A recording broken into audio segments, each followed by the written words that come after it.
chill me some wine and keep standing by. Just entertain me, champagne me, show me you love me, a kid glove me.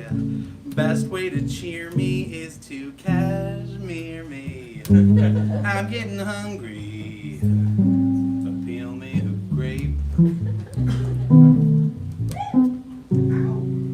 Here's how to be an agreeable chap.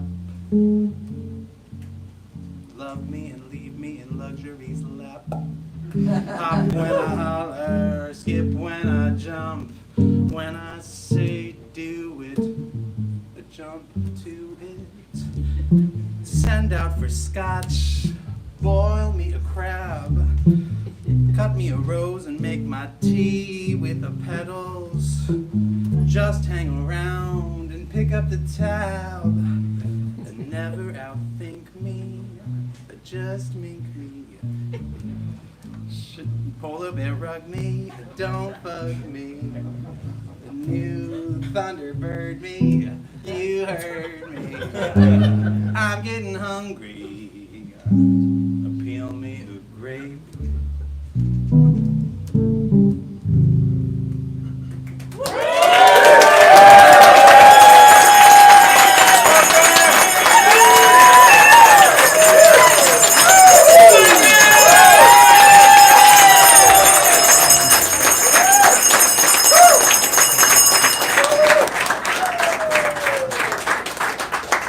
Show me your pretty smiles. That only it worked. Awesome. How are y'all tonight? Are you well? Well. This is our penultimate show of the season. Thanks to whoever booed. I kind of already miss y'all. I did a really fun thing tonight, which is we had 16 people in this cast, and I decided to have them all move a lot, move about 4 times in 2 pages. So it's going to be such fun. But tonight our guest are the amazing employees of the Gifford House.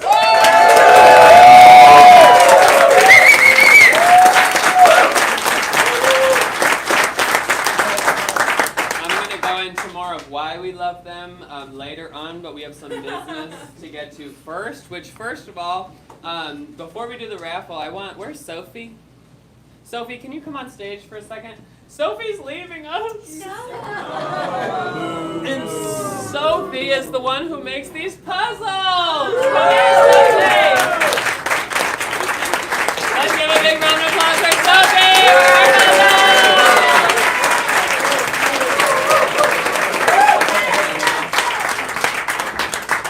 If there's anything I love about my audience is that it's over 70s and chic young lesbians. That is my ideal crowd.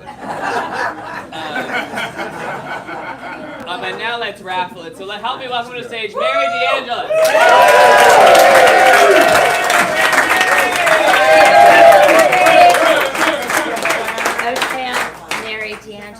The CFO and COO of the Mercantile Trade and Commerce Division of CODY Plays, and in the arm of the Department of Redundancy Department Limited. And who would like to be? Oh, I want you because you've got that red hair. To pick the first one. Okay, everybody. Which one is this for? Is this the shirt? Or No, well, they get to pick. They get to whoever. pick this. Yeah. Very nice. Okay, it's 648. 648 for these lovely items. The last 3 digits. The last 3 digits. Who is it? Do we have a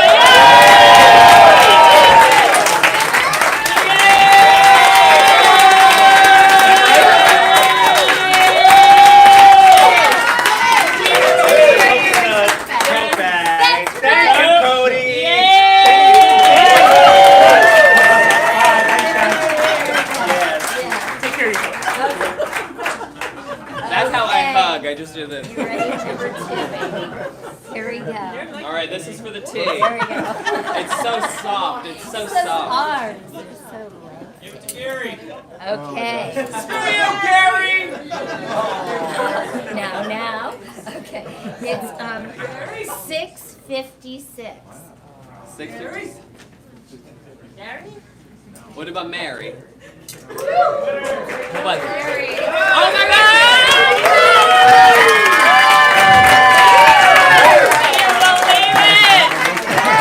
Hold it up for the crowd!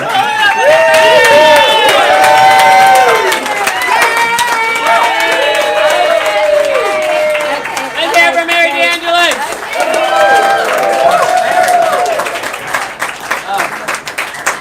We love Mary. So each actor in my company, I pay $3,000 per show. I only make $2,500. Oh. Let that one slip, but Declan. It's because he's straight. I can't pay the straights the same amount. I can't believe it. Equal rights. Equal rights for gay people. Only. So it costs a lot of money to put on these shows, and the Gifford House only gives me a stipend of $12,000 a week, so we have to recoup a different way. So we have a lovely sponsor that has sponsored the whole summer, and I want to introduce Margaret, who's going to bring us a commercial tonight.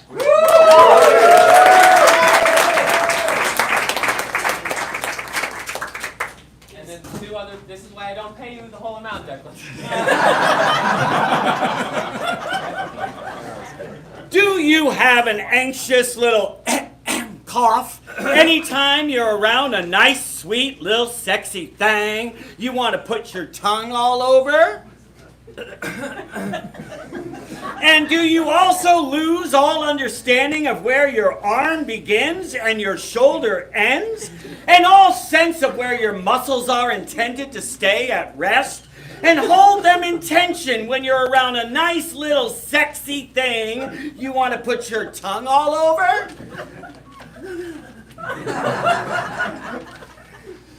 Are you sober now because you have an addictive relationship to alcohol, because of your genetics, and because you grew up thinking you were less than? Because at the doctor's office when you were 12, Nurse Sally said, "Your penis should be a bit bigger by now. We might have to get you on testosterone. I'll ask the doctor to come in and check on you though." And despite the fact that the sweet doctor came in and said, "Oh, you're all right there, little buddy. There's nothing to worry about," you still internalized all the worthlessness you'd already perceived about your sex organs because they didn't look like the ones you saw in porn, the porn that scarred you as a young boy by its violence and presentation of sex void of any human emotion or connection, thereby instilling a disconnect between body and spirit in relation to sex. Further worsened by the fact that you were afraid to take risks getting rejected by men, so hiding away from people and using porn to satisfy your sexual needs, which never actually did, couldn't. Because the soul needs soul for true satisfaction, you think anyway, all led to your turning to alcohol for an escape from yourself. And then you got sober, and now that you're sober, you have no idea what to do with your hands when you don't have a drink in them. And when you get home from these situations where it's high stress because of facing these feelings soberly instead of hiding, you feel the need to escape reality by jerking off for hours on chat roulette like it's 2014.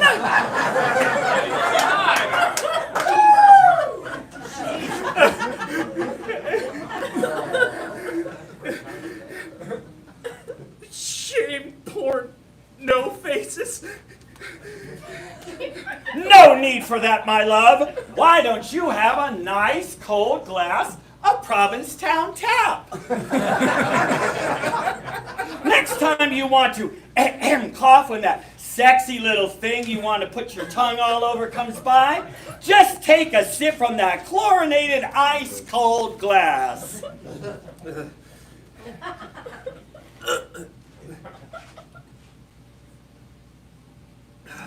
And next time you feel those arms start a swinging like a dad at Labor Day when Neil Young comes on, grab that nice manganese-riddled glass of water. And next time you feel your hand is empty without a neat Johnny Walker Blue in it, symbolizing the emptiness you felt as a child, remember that you are worth more than what Nurse Sally thought.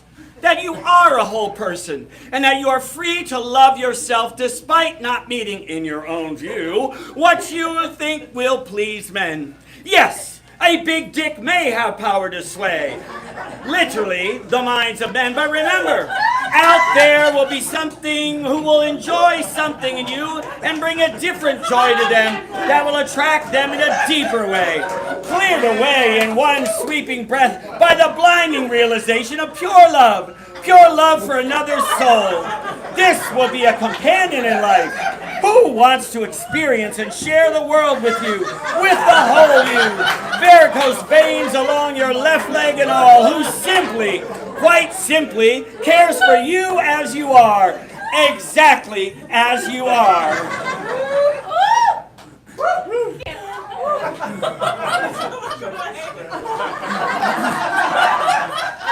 Did you know that not only is Provincetown tap domestic, it's imported too?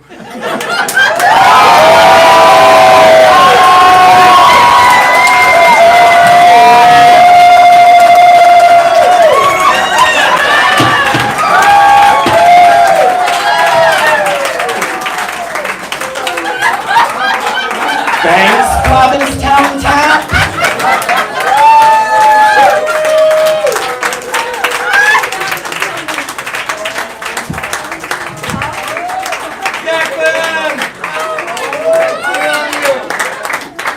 You gotta give him a 3,000. Declan, you're getting a bonus this Christmas. Wow.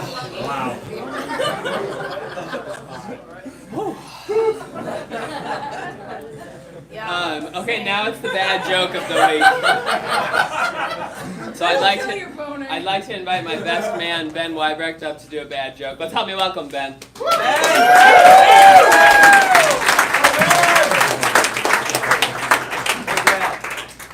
Oh yeah. I like to sit. Yeah. First of all, Cody wanted me to say a public apology for missing last week. He kept texting me. I was at a wedding, and he kept texting me from his stupid little flip phone, saying, "You don't care about my integrity of my work. You don't care about the cast. You only care about your straight friends getting married." So, I'm sorry. So when I was up there, I ran into one of my best friends I haven't seen in a while. He's from Mexico. He's also getting married in February. I thought, this is a really good time for me to learn Spanish. Like, I need to focus. So I signed up for one of those one-on-one video lesson things, and I got paired with a pretty snarky tutor. So she was like, "Oh, you want to learn Spanish?" And I said, "Sí." And she said, "Well, like, what's our baseline? Do you know any words?" I said, "I know how to say cheese." And she said, "Okay, so."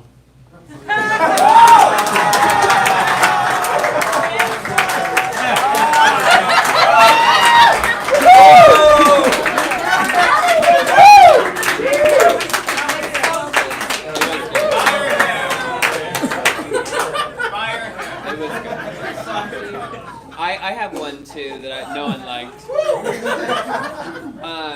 So Carl looked to Nick and said, would you say Listerine makes the best floss? And Carl said, "That's a reach."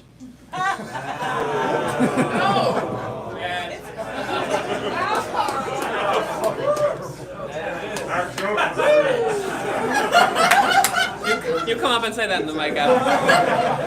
Adam just said that joke was a reach. Well, guess what? I don't floss. So. Okay, so we finished the play after the commercial because nothing's going to be better than that. But I just wanted to say the Gifford House is our amazing guest tonight. They have allowed us to do horrific things on this stage for the past year and a couple of months. Since Steve let us do this show, Steve and Mike brought us in to do this show, I think we've done 40 plays here. Wow.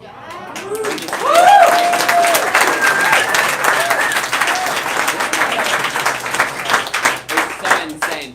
And when we first started, we were out in this little lobby, which was real sweet. And then when before Steve got this was like a hoarder space that hadn't been used in 10 years. Yep. And we thought we'd do shows in it. So we did a couple really wild shows in it with Papa Notes, with Gary, with Rebecca and everyone. And it was so great. And now we have this amazing stage. And like my goldfish Clarence that I have in a big bucket in my house that has lived for 17 years, you grow to your container. And what a container this is. So really.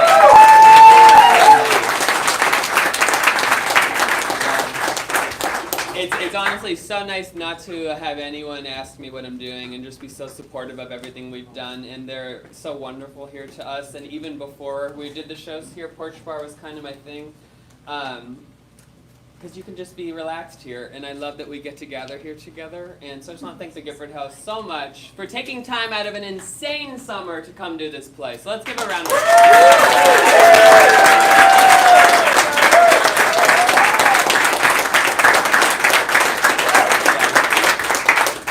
And not everyone who's coming up tonight is an actor, so please give them the most fucking love from the bottom of your balls that you can. Give them the support and make them feel so welcome on stage. And also just thank you for being here. You're all the sweetest babies for coming every week. So before we begin, James Cerny is going to read a couple of beautiful poems to open us up here. So if y'all want to help me welcome James to the stage.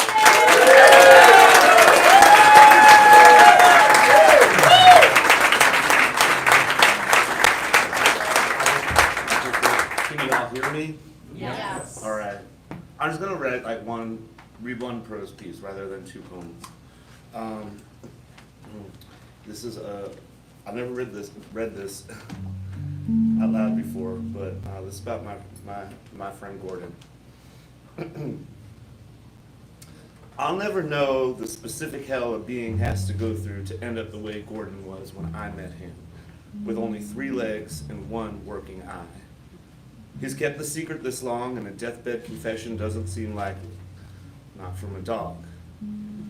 Gordon's real secret, the one that kept my eyes on him, the one that sometimes frustrated me because I'm a little bit petty and prone to experience admiration and jealousy as a 2-for-1 emotion, even with animals, is how a dog with 3 legs and 1 eye could be so damn happy with his life and easy with his love, which seems to run from an inexhaustible internal reservoir of nuzzles and cuddles and friendly barks. Whatever trauma scarred his body has somehow, miraculously, left his soul unscathed. I never had a dog before Gordon came to live with me, and the 46 years previous hadn't provided me with much practice being on the receiving end of unconditional love. But he did come along at a moment in my life where the idea and practice of love seemed more important and difficult and mysterious than ever before. Mostly because I was in the process of realizing how little of it I had for myself. 2 years previous to Gordon, a man had flooded my nervous system with appreciation and attention, then just as suddenly receded like the tide runs from the shore before a tsunami, exposing all the ugliest slop of the ocean floor beneath. I called him back, and still he refused me. And when I asked him why he was leaving, he shouted back, still receding, "Because you don't love yourself." And the words burrowed into my chest like terrible, choking roots. And I spent 2 years trying to love myself with all the tools at my disposal. There were YouTube videos and books, Stoic philosophers, ketamine infusions, vibrational awareness, acupuncture, massage, meditation, journaling, codependency groups, and 12-step workbooks, and experimental abstinence from bad habits and pleasant diversions. I practiced putting myself out there and learned how to feign extroversion. I slept with everyone. I slept with no one. I grew a mullet and elevated my culinary profile. I bought oh so many apps and subscribed to 3 different online yoga programs. But I still couldn't get around the big problem with love. How could I choose to love myself? I don't choose the things that resonate with me, they just do. And if I didn't resonate with myself, it didn't seem like any plot or strategy to make sparks happen between me and myself could work if the chemistry just wasn't there. Every night found me in bed opposite myself, like 2 disinterested panda bears in captivity who refuse to mate. Future of the species be damned. Instagram bore witness to the change. The algorithm quivered and culled information towards my attention from new communities of content makers, lighting up hashtags of healing and growth. My new influencers posted thirst traps for the soul, slideshows of text that were all pointing me on a journey through the valley of the narcissists and the magical island of attachment styles towards what? Peace of mind, self-esteem, some Goldilocks bowl of perfectly embodied and intentional just right feelings and thoughts. The information was fast and furious, and often contradictory, but I can't say I wasn't seeing improvements. My voice changed. I stopped caring as much about what other people thought, and that made me more valuable in their eyes. My sexual encounters started to develop emotional components. Oh Lord. Hold on.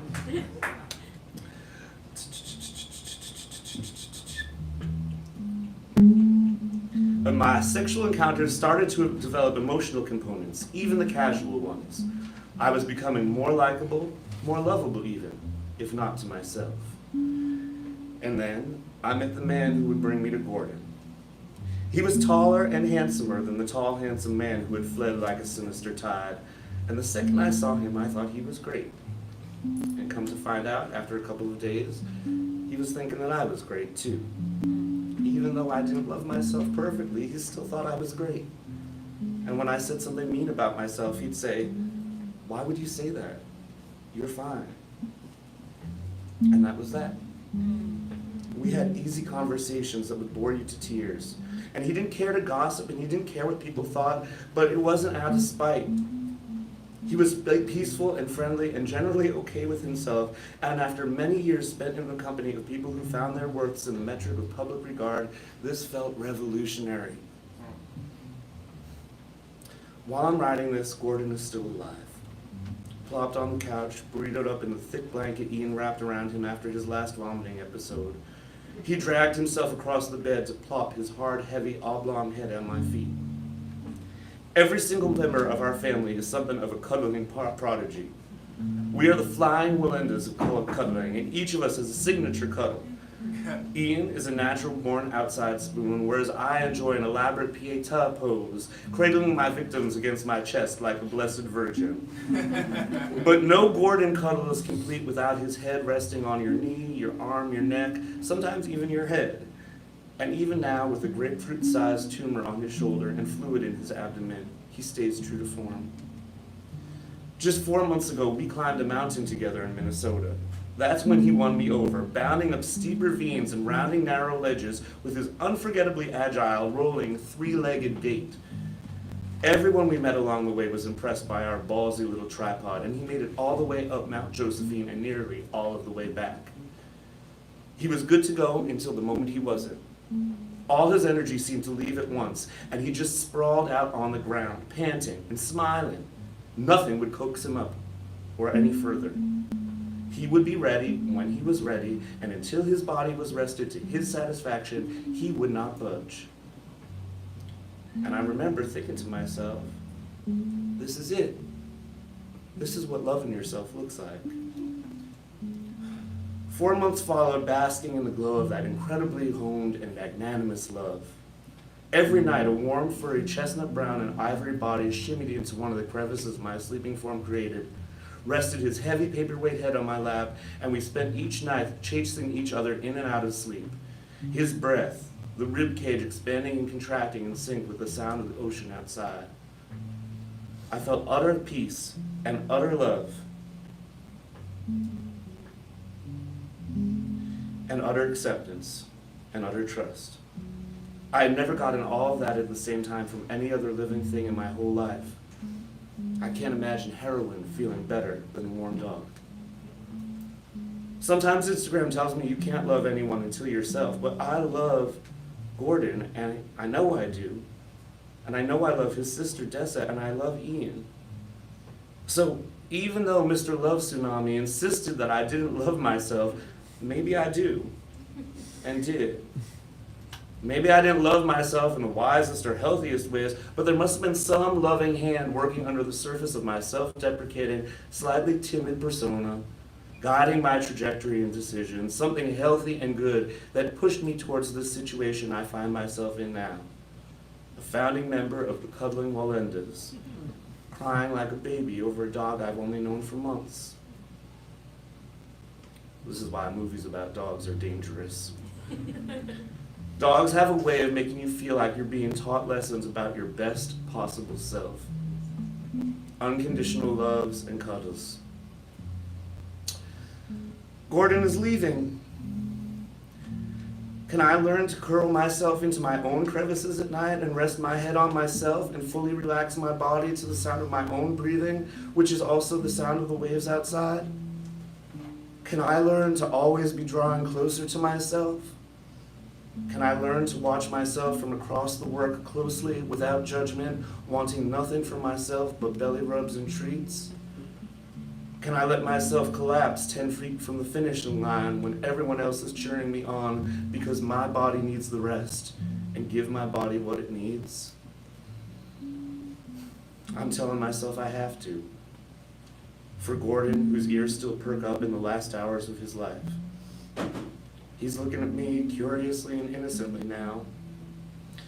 Ian's on the phone with the vet. This is the meaning to balance out all the pain, which is going to start the second I stop typing this sentence. Thank you.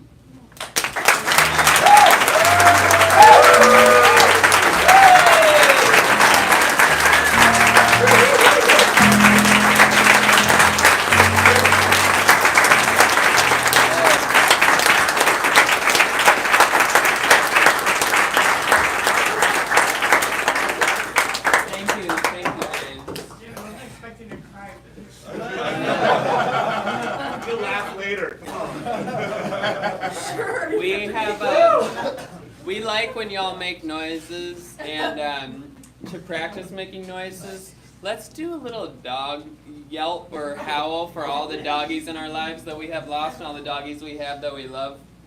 And also maybe the doggy inside of you that wants to love yourself too. So on the count of 3, everyone, let's do a yelp as a dog for all of our loved ones and to love ourselves. So on the count of 3. 1, 2, 3.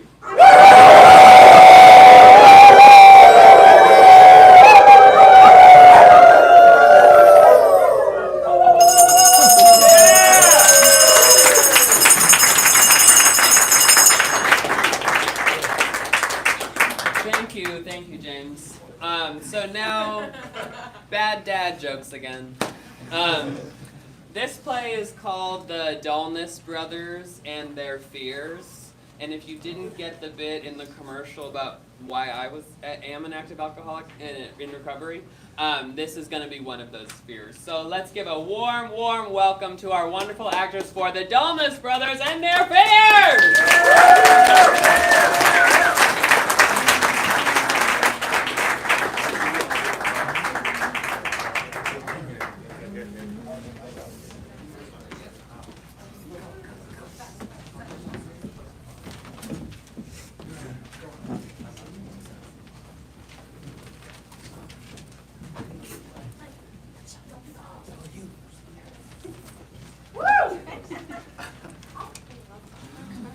Ring, ring. Hello, Outer Cape Health. Workers burnout emergency room. Another one from the Gifford House. Bring him in. Nurse yells a lot. We have another one. Another one? Yes, nurse yells a lot. Ah! Out of the way! Out of the way! I say! Oh, God! Lay him down! What's his stat? Heart rate is 2,000 over 100. Blood pressure is 2. Synchrocratomastatone is 0. Shit, what the fuck happened? Well, from what the other people at the bar said, one of the customers complained that the ice wasn't cold enough. Oh, holy God! I'm surprised he made it all the way here. Yeah. We need the refrigerator. Yeah, I got it right here. Thank you. All right, clear. He needs one more. God, he's barely making it. Ready? Clear. Ice is one temperature! It's one temperature, goddammit! Whoa, buddy, you're okay. You're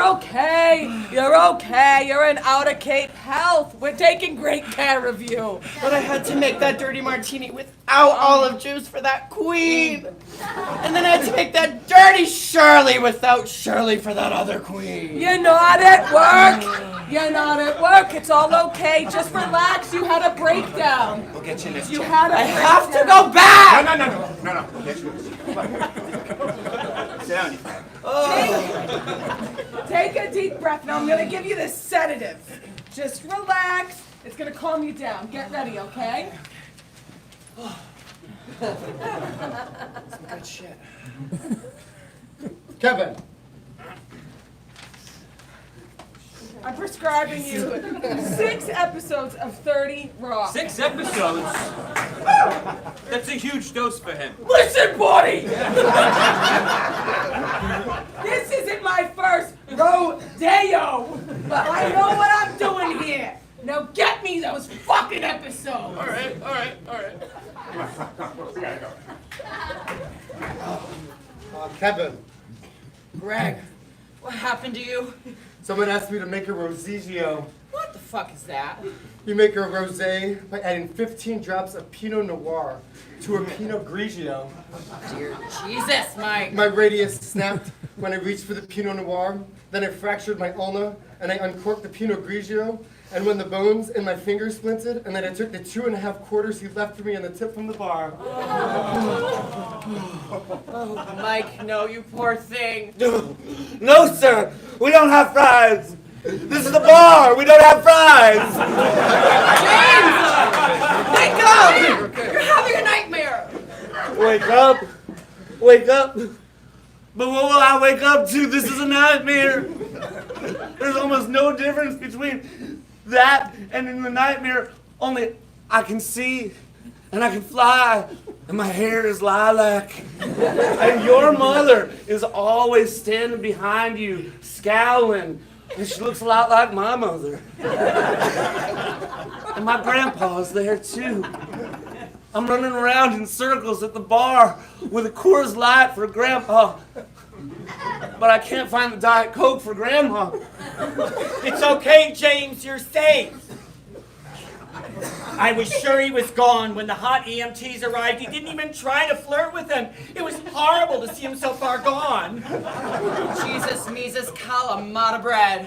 Bianca, what happened to you? Someone, I'm sorry, I could barely say it. My stomach feels like a haggis before it matured. It's okay. Take your time.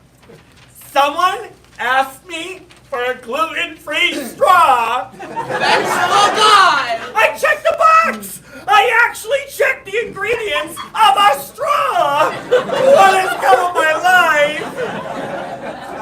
It's okay. Kevin? Hannah, no! I'm okay. They've stabilized me somehow. What happened? Did somebody ask for the ceiling to be raised 2 inches? No one could have brought me back from that ledge, though. No, I was walking down the hall bringing a guest to their room, and I saw a man lubing up the walls with industrial fry oil. I fainted on the spot. It wasn't that ex-soccer coach from Pawtucket again, was it? Jesus Christ. What has the FBI been doing? We aren't safe anymore.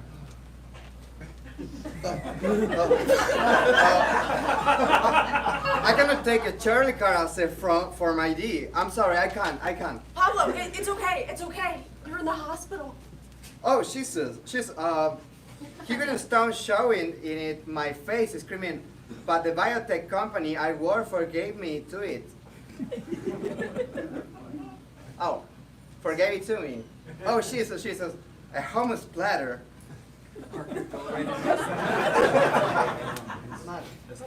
Hummus? Hummus? These vases are not urinals. These vases are not urinals. Adam, you're okay, you're okay. You're in the service workers emergency room at Outer Cape. But I have to go. That no-touch massage meetup is setting up in the bathroom, and I need to ask them to leave. And I need to drain those vases. It's okay, honey. Let it go. It's all over now. But the vases, the dried flowers. It's okay. Where are my acorns? Where are my acorns? What happened to him? Oh, someone leaned across the bar at midnight and said, I know this is a really busy time for you, but I wanted to talk to you about donating the entire hotel for my nonprofit, Chunky Cheeks. We're looking for a venue to host our service squirrel training weekend. And ever since then, he's been in psychosis. I need my acorns! It's almost winter, and I can't be like them crickets! What are we gonna do? I don't know. I feel so defeated. I like the White Sox. Oh, this is horrible! And in the dream, your mother has my mother's voice. And then she says the words chemise and indulgently. I feel our cat's bottle brush tail brush my cat. And then I look down and my legs are bottles. And my boyfriend is standing there screaming, clean your legs, you mess. You only clean the outside, but inside is what's really important. You have to scrub.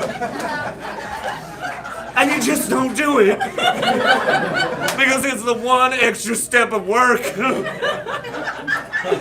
Why do I love such a lazy fool? Oh, James! Hello, Outer Cape health workers. Burnout emergency room. Another one from the Gifford House. Another one? Jesus. Bring him in. Nurse yells a lot. We have another one coming in. Another one? Another one? Yes! Nurse yells a lot. Another one! Oh! Out of the way! Out of the way! The owner of the Gifford House coming in hot!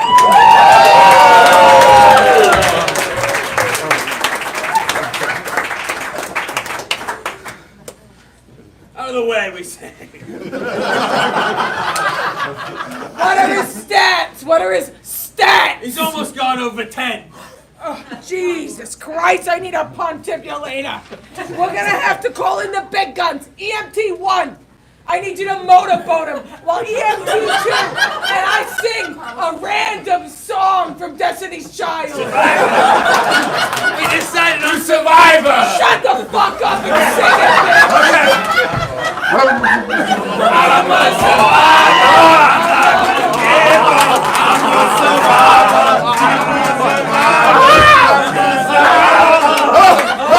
We did it! He's stabilizing! He's stabilizing! Oh my God! Lay back down, honey. Lay back the fuck down, Steve! Somebody! Throw some chicken fucking frozen nuggets in the toaster oven and some Annie's white cheddar shells on the stove. They're my personal stores. You can go into my cabinets, okay? He needs comfort food in which he can retreat to the safety of childhood. Stat! All right, got it. EMT2, put the oven on 400. 400, he needs them now. I'm putting it on 450. The directions say 400. I don't follow directions, I follow my gut. Back up, you rash, wild oat sown fool. No fighting, you fucking maggots! Misguided rage! We work together in peace, all right? Yeah, mercy, yeah.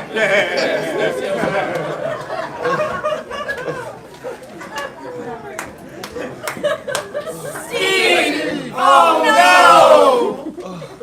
What happened?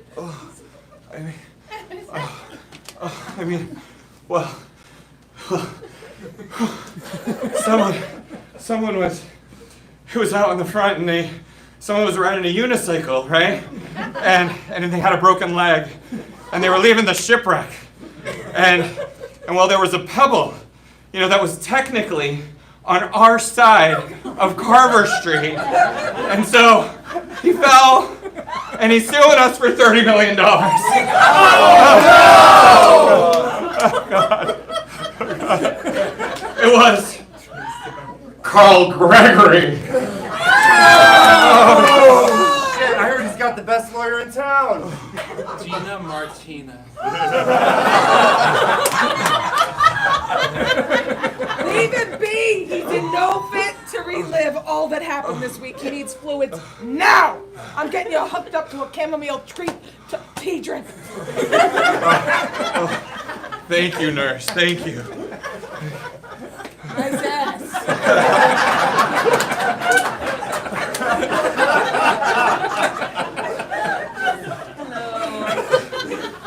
Hello, I'm here for the volunteers sitting with service industry workers Augustitis burnout buddy hour.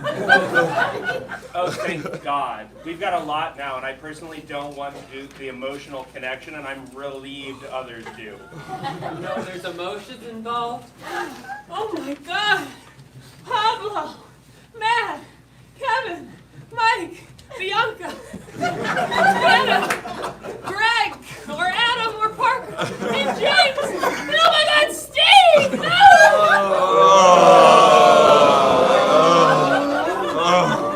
My poor little Christmas ornaments.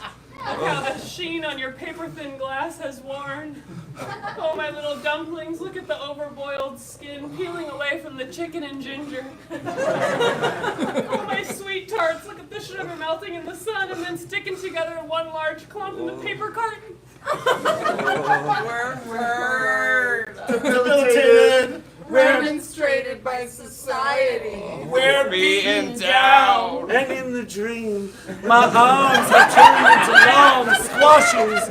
And Mr. Tillman is teaching us about when the Pilgrims first saw Plymouth, they probably saw a wall of 100-foot or higher white pines.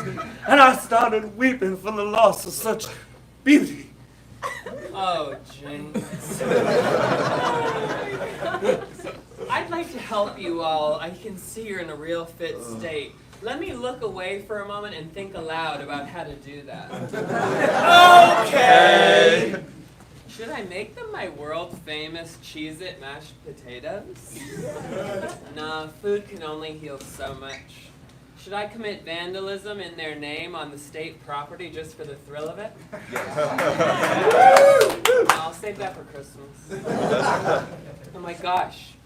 Maybe I could remind them how much joy they bring to the town through working at the Gifford House and how integral to the fun and joy of the town their jobs are.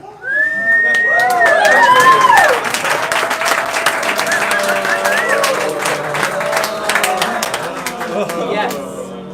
A patronizing tale from someone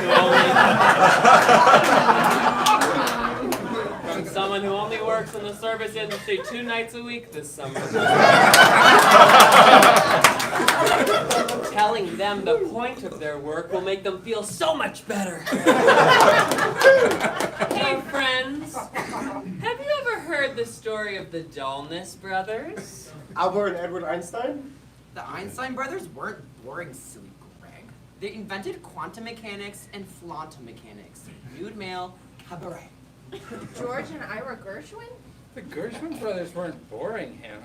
They created Rhapsody in Blue and Rhapsody in Stew, that collection of hearty soups. Wait. Michelangelo di Lodovico Bernardino Simoni and Giovanni Simone Bernardoni Simoni? Oh, silly Steve. Michelangelo and his brother Giovanni weren't boring. Michelangelo made the Sistine Chapel, and Giovanni made the Sissy Chapel, where Adam recoils from God because God hadn't washed his hands since the second day. No, my beloveds, I'm talking about paste, cabbage, lawn, and gruel dullness. The Dullness Brothers. We've never heard of them. Oh, no? Well, you're about to. Come close, my darlings, but actually get off stage.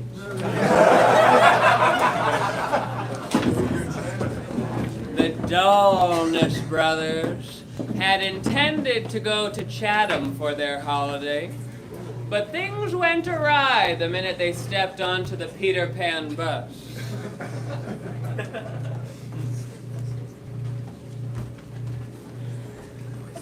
Well, I think the golf match is this way, right? But their bus driver, Bis Driver, that's hilarious. The bus driver, Bis Driver, was chatting about his life, and they had their noise-canceling headphones in so they wouldn't hear anything interesting. And then my third husband whipped out a Macintosh and said, "Hey, can you find porn on this?" And then he bent me over the railing of the aquarium, and I've been sexually connected screen-free ever since. You see, the Dullness Brothers were afraid of anything interesting happening in their lives. They weren't blood brothers. Well, maybe if you counted the time when they all stepped on the same nail waiting outside the DMW to celebrate Cabbage's 34th birthday. But they found each other at their PTSD, post-traumatic silliness disorder, group therapy. You see, each brother had a horrible experience with silliness and expressions of joy as a kid that scarred them for life. Before they found each other, they lived in fear, and then after finding each other, they lived in fear together. But as the years went by without facing any of their fears in the desolate isolation that is Newton, they began to silently and individually feel the weight of their exile and the world. But none would express these fears to the others.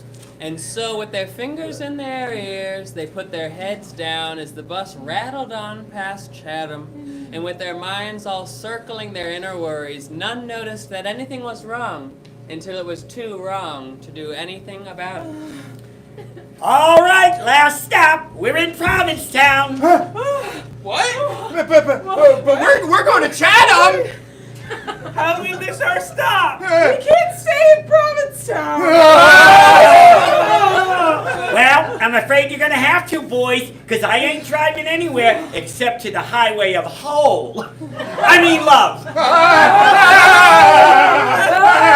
Come on, it's Provincetown. What do you have to be afraid of? Dancing? Live singing? Talking to people I don't know? Any erotic or sexual experiences? Really? Well, there's no reason to fear that. Come on, hop out. I'll help you find a place. I know plenty. And so, Bis Driver, the bus driver, led the boys down Commercial Street. Bis Driver brought them to the quietest inns he could think of, and all were booked up. It was Carnival week after all. And just as he was thinking about calling up Seashore Point and seeing if they had any rooms, he saw a man in a button-up silk shirt, Converse, and no pants walk by. And as his dong swayed like a metronome, Bis Driver had an idea.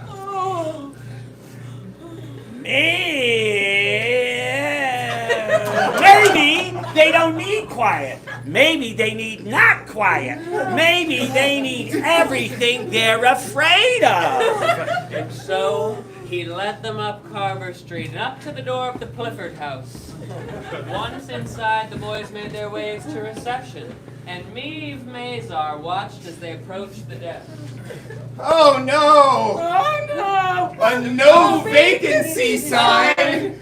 Panic, anxiety, flirting with disaster!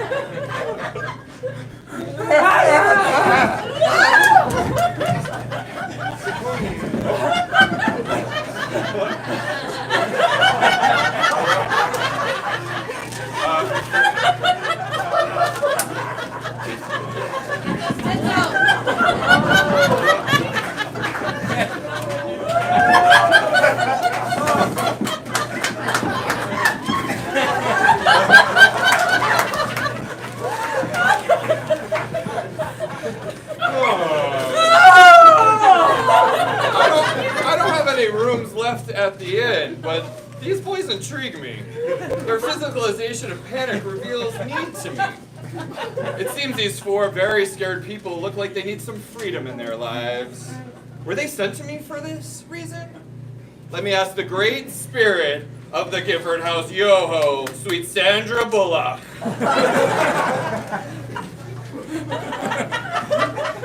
Excuse me, great spirit. Sorry to bother you during the old episode of Paula Dean, but I have a question.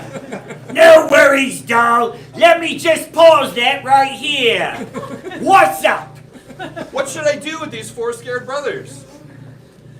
Spirit Sandra Bullock? Oh, sweet Meave Mazar! You know what to do. Use your magic. Assist these babes in their transition from creatures binding themselves to fear into creatures stepping into the open air of air.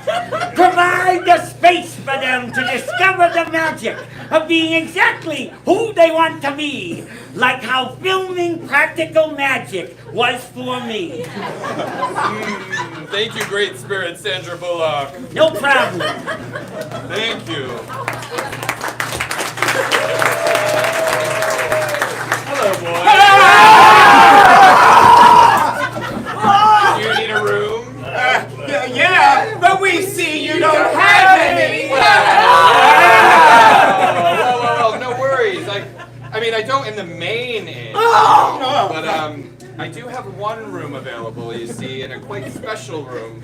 My room. Your room? My room. And guess what? You can have it for free. What? But I have one request. If each of you could help out a member of my staff, that would be wonderful. Just for a little bit, before you go to bed.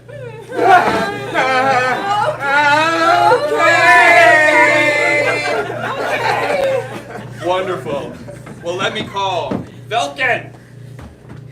Here. Nahan. Sienba. Mejas. Kime. Nova. Reg. Ahmad. We have some lovely guests here that are going to help us out. Sounds like a truly fun and transformative idea, Meave. Can't wait for real. Fantastic. Now let me see. You there. Pace, is it? You'll be working with Mejas, Lobap, and Ahmad. Cabbage. You'll be with Nahan and Kime. Hi. Great. Lon. You'll be with Vekin and Sienba. And Gruel. You'll be with Reg and Tatum. Okay. Sounds good, Eve. Off to play. I mean work.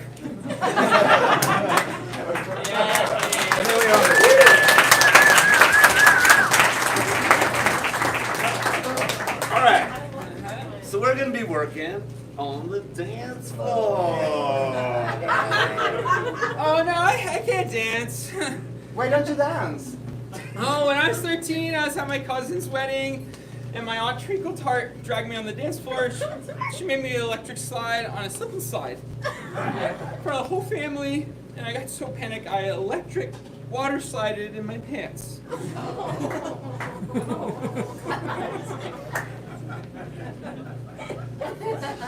But that's in the past. Haven't you wanted to dance since? Maybe.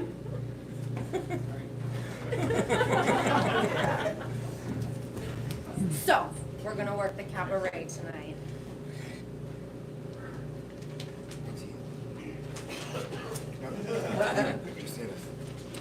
Helping out with live singers? Oh no, live singing terrifies me! Why do you think that is? Well, one time I was in a gunkwit and my uncle gay person was really drunk after leaving a happy hour where they served $5 Wellfleet margaritas on the half shell, and the whole family went to a piano bar and he stole the mic from the singer and then made the piano player do the entire Tapestry album by Carole King as he sang, and I've never been the same! But that's in the past. Haven't you wanted to listen and belt along to the show tunes around the piano sense?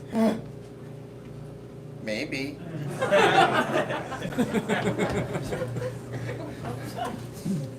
Yeah. So tonight, we're gonna work porch bar. We'll make the drinks and you talk to everyone. Oh no, but I can't talk to people I don't know. I mean, why do you think that is? Well, when I was 18, I was on an Amtrak to Saskatoon Falls, New York from Boston, and we got stuck behind a freight train, and we were delayed for like 10 hours, and my brother had just gotten his molars enhanced and couldn't speak, and I was wearing a Talk to Me, I'm Irish shirt, and then everyone kept talking to me until I fainted. That's the past. But haven't you wanted to sit next to a stranger and shoot the shit since? Meeting new people from around the world, opening up your worldview, making new friends, and maybe lovers. Maybe. So, we're working purgatory tonight? We're gonna make the drinks, and you're gonna hang out and connect with someone in an erotic or sexual way. Oh no. No. I can't have any erotic or sexual experiences. Why? Well, when I was 16, my boyfriend tried to touch my pee-pee during church, and I ran out of the pew and ended up punching the priest when he tried to give me the body of Christ. That was in the past. Haven't you wanted your pee-pee touched since? Maybe. Move. Hear the music? Doesn't it sound nice? Don't you want to dance? Doesn't it make you want to sing, sing, sing? Wow, does this feel great to sing? I'm singing in front of people, and I kind of like it. Yeah, no, that does sound nice. Your grandfather was from Massachusetts? That's so rad. Oh my god, that's so funny! Like when my plantar fasciitis flares up too! Could be cool to ask a follow-up about if the grandpa ever moved away, and to see if stress also plays a role in the plantar resurgence.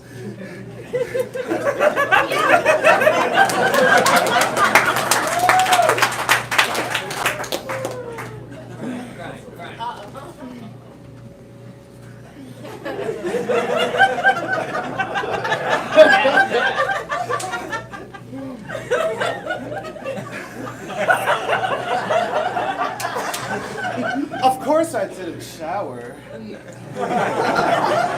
Nice hole in your jeans.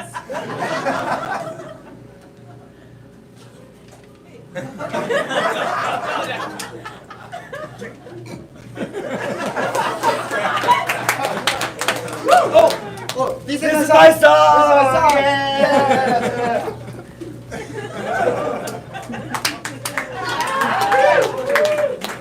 sticking to my fears. It's time I danced.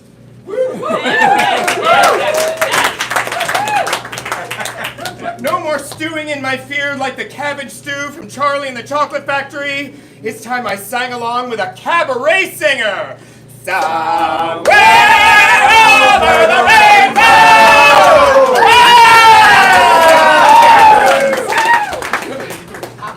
No more bi-monthly mowing my dreams like a suburban lawn. It's time I talked with strangers.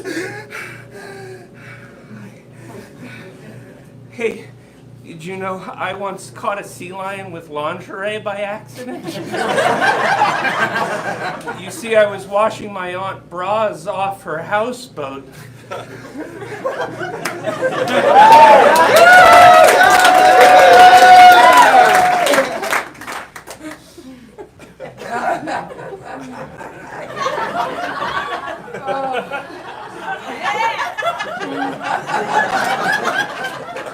No more making slop out of my breakfast with fear. It's time I had an erotic or sexual experience.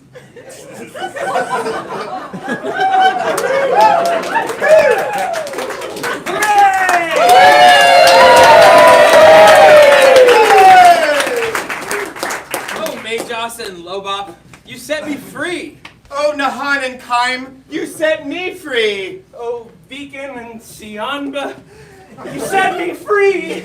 Oh, Rag and Tatum, you set me free. Oh, don't mention it. Except on Yelp.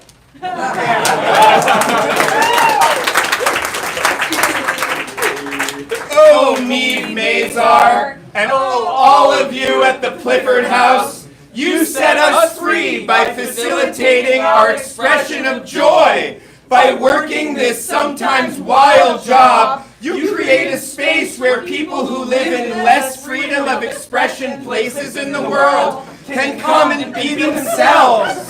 You continue the tradition of Provincetown being for the wild ones, or for the wild ones who can't let that show most of the year. You help keep this town and this institution as a recharging point to refill each year on the magic of this town. Thank you, and thank you again. You make this happen.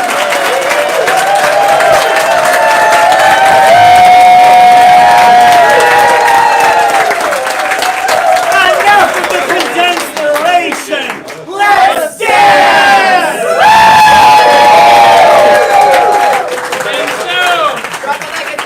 The employees of the Clifford House set the Dullness Brothers free, and that night they gave them a new name, the Fullness Brothers.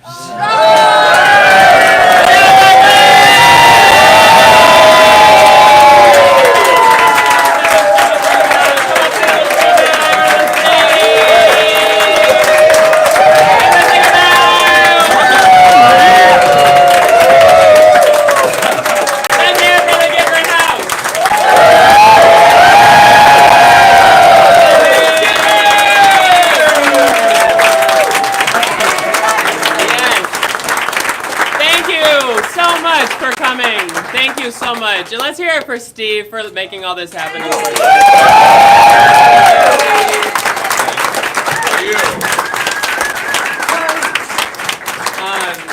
Yeah, they have so much going on here. There's incredible things almost every night at this place, and they are a year-round institution where you can get family every day of the week in the darkest months of the winter. You all are the babiest of babies, and we love y'all so much. I do remember this time that Katie and Nick and I have an improv show tomorrow in Wellfleet. If you want to go out of the country, we can find carpools at 7 at the Preservation Hall. It's very fun. Annabelle comes a lot. Next week is our last show of the summer, and it's going to be with... If you don't know who Randy is... Randy!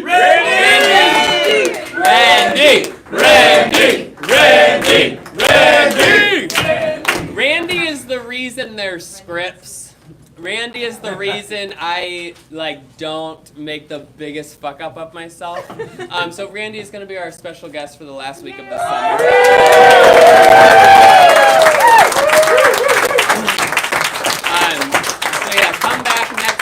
7 p.m. These are all streamed on YouTube somewhere.